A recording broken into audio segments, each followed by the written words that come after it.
Hey, welcome to Cox Family Travels. Today we are reviewing Blue Spring State Park in Orange City, Florida. Not to be confused with Gilchrist Blue Springs and Lafayette Blue Springs and all the other Blue Spring There's state like parks. 4 or 5 different ones aside from that, I think. In so. Florida. So this is the Blue Spring in Orange City.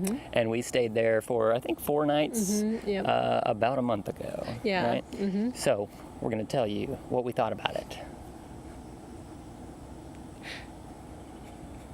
So the first thing was that it really rained a lot when we were there. So we didn't get to experience the park as much as we would have wanted to. We arrived that night or the evening, and we did go down to the spring. And it was nice because it was completely deserted because it had been raining so much. And so we were able to just sit there or stand there on the platform. And there were tons of gar in the water, like a creepy amount of gar. I don't even know. People swim in there, but... Well, see, I was a nope. and the gar were just there. Yeah, they just sit there and just kind of float.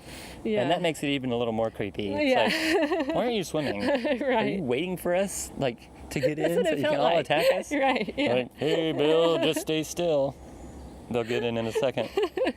That's what it felt like. Yeah, and then and there were other big fish in there too. So that was just kind of, it's neat, but it's a little bit disconcerting. And then you can swim right there, but it's very, very deep, so it's not the best place for our kids who aren't the best swimmers. I mean, they're youngest learning. Anyway doesn't. He doesn't swim on his own yet. Not really. Yeah. So, but there are other places that you can get in the water, like up further towards the head of the springs. You can get in. You can actually tube in that area, but we didn't do any of that again because the weather, and then it was really deep in that one part. I've heard that it's not so deep in the part where you actually can tube, so I don't know, we'd have to go back and see, but I don't know that we would really go back. And we'll tell you why.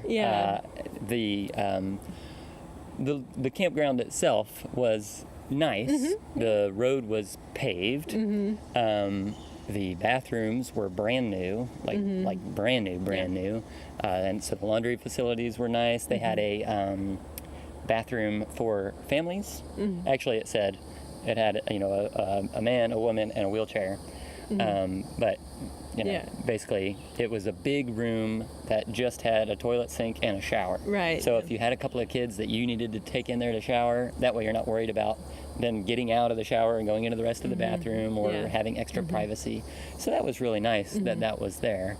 And then the campsite itself was really downhill. Ours, it was like number 20. Yeah, we'll have to put that in the description, but it was like, I mean, it was the most that I had ever experienced as far as the downhillness. Right. We have a 31-foot Class C RV, and we have leveling ramps, four leveling ramps.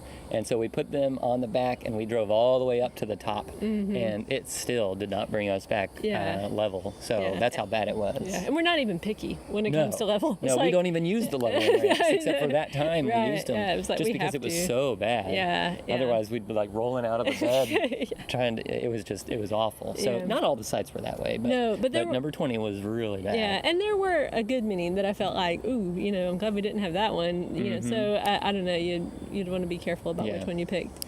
At the park, the park is fairly big. It takes about probably a 10-minute walk from the campground to get down to the springs, where they have a playground, fishing. There's tours. You can get a boat tour. I guess it's a big pontoon boat, right? That'll take you down the St. Johns River. And there's a camp store that has like a restaurant type thing in it. Like a concession stand. Not a sit-down restaurant.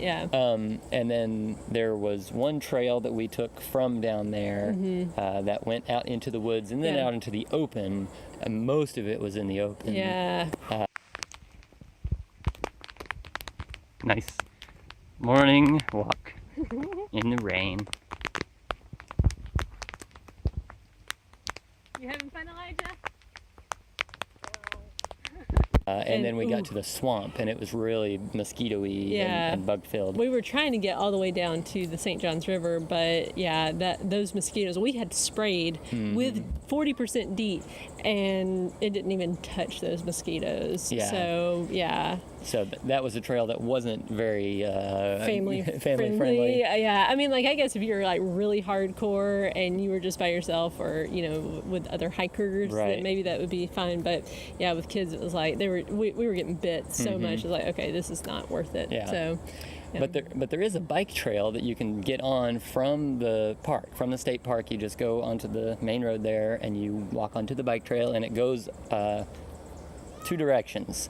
You can take it, I guess that would be south or north. If you go south, you go along the train tracks for a while. We actually got on top of a bridge and a train came under it, and it was a big cargo train. So it was just like powerful. Yeah. We timed it right. It was exhilarating. Yeah, and so our 5-year-old loves trains. I love trains. But it was just really neat to stand above the thing and just feel it, coming right by us. So that was cool. And then the other end was more nature-like.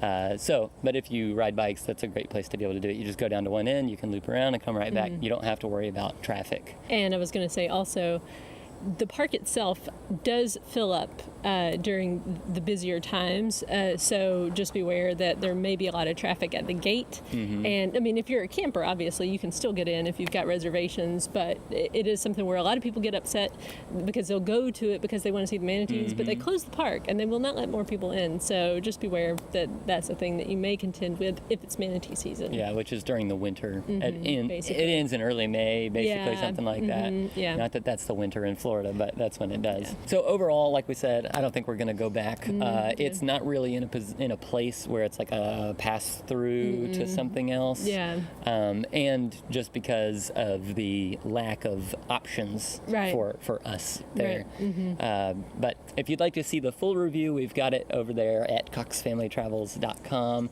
where we've got it all in text format with pictures and things like that. More detail. More detail, yeah. Thanks for joining us, and we'll see you next time.